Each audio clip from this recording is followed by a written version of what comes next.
लहान मुलांच्या डेंटल ट्रीटमेंटचं वर्गीकरण तुम्ही कसं कराल? छोट्या बच्चूंच्या ट्रीटमेंटचं जर वर्गीकरण करायचं झालं तर मोस्टली मी 3 पार्टमध्ये करेल. एक तर प्रिव्हेंटिव्ह डेंटल प्रोसिजर्स, सेकंड येतील इंटरसेप्टिव्ह डेंटल प्रोसिजर्स आणि थर्ड येतील corrective dental procedures.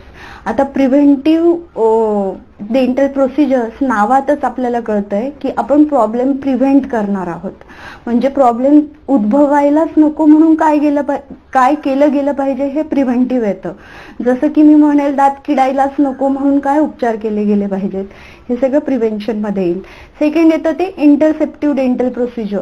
इंटरसेप्टिव्ह dental procedure म्हणजे प्रॉब्लेम हा फुल ब्लोन नसतो, थोड्याशा प्रमाणात उद्भवलेला असतो, त्याला तिथंच आटोक्यात आणणं किंवा नियंत्रणात आणणं याला म्हणतात इंटरसेप्टिव्ह डेंटल प्रोसिजर. आणि थर्ड येतं ते corrective dental procedure. Corrective dental procedure म्हणजे थोडक्यात सांगायचं झालं तर आपण करेक्ट करतोय, ऍक्च्युली तिथं प्रॉब्लेम आलेला आहे, पेशंटला त्रास होतोय आणि त्याच्यावर आपण सोल्युशन देतोय किंवा त्याला ऍक्च्युली ट्रीट करतोय, ते म्हणजे करेक्टिव्ह डेंटल प्रोसिजर.